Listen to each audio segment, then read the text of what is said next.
एक बेटा दानव दे दे सोरो घाट ले जाए, चिमटा ते कान फाड़े कुंडल पहनाए, अपना शिष्य बनाओ। देश विदेश में यात्रा कराए के लौट के मैया तो वापस कर देंगे। इतनी बात मोहल्ला के बाली बच्चन ने जैसे सुनी तो विचार कर रही कि ये बाबा तो लड़का बच्चन को मांग रहे हैं, ऐसे बाबा आज हम पहली बार देखे। उस मैया के द्वार पर जितने बाली बच्चा थे वो प्रसाद की आस में बैठे थे, सब अपने अपने घर को रम गए। आज बाचन अकेली खड़ी की खड़ी रह गई। भैया बाचन से गौड़ नाथ बोले, भैया कहाँ गए ये बालक? बोले मावा मेरे कोई संतान नहीं है, मैं तुमसे झूठ बोल रही थी, तुम्हारी परीक्षा ले रही थी। उसी समय बाबा और नाथ बोले, भैया हम नाथ बाबा हैं। हे भैया तुमने हमसे झूठ बोला। बोले बाबा मैंने झूठ इसलिए बोला कि मेरी बांदी ने मुझसे कहा था कि बाबा द्वार पर करामाती आएंगे, इसलिए मैं आई, मैंने परीक्षा ली। मैं जानना चाहती थी कि बाबा तुम हो कौन। और बोली बाबा एक बात बताओ, तुम्हारा क्या नाम है, तुम्हारे गुरु का नाम क्या है? बोले सुनो, हमारे गुरु गोरखनाथ गुरु है 1400 चेला संग में, हम प्रथम चेला उनके अवगणनाथ हैं भैया। जब गुरु गोरखनाथ का जब नाम सुना तो मैया वाचन की आंखों जस्त धारा बहने लगी। बोली बाबा हमें बड़ी दिनों से गुरु की आस है, बहुत दिन हो गए गुरु के दर्शन करना चाहती हूँ, सेवा करना चाहती हूँ। भैया क्यों रो रही है? बोले बाबा मेरे कोई संतान नहीं है।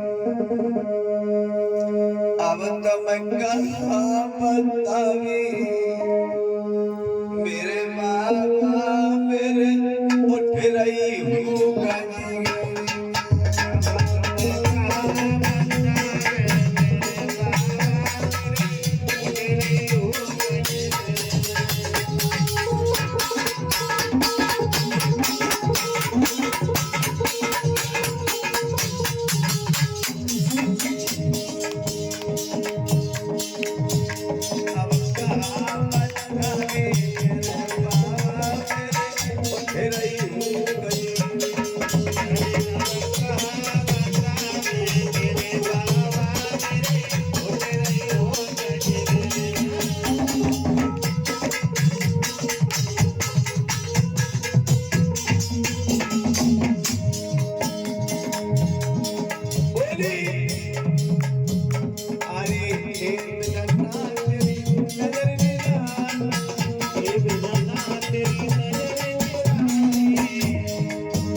समझाने लगी मैया, हे बाबा मेरे कोई संतान नहीं है, संतान की खातिर गुरु के नाम की ज्योत जला रही हूँ महलों में। उसी समय अगरनाथ कहते मैया तुम चिंता मत करो, तुम्हारे बाग में मेरे गुरु आए हैं, उन्होंने सूखा बाग हरा कर दिया है। आज मैया वचन बोली ठीक है गुरुदेव ने रुक जाओ। अंदर जाती है अपनी मैया सास आज्ञा लेकर के गुरु गोरखनाथ के लिए भोजन बनाती, भोजन बनाए के गोरखनाथ के संग चली है मैया वाचन बाग में गुरु गोरखनाथ के पास आती है। आज गुरु गोरखनाथ के चरणों में जो सर को झुकाया कहने लगी हे भगवान बड़े दिनों से आस लगी है गुरुदेव। गोरखनाथ ने जब नेत्र खोले तो कहने लगे बेटा अमरनाथ मैंने तुझे भिक्षा के लिए भेजा था, किसी मैया को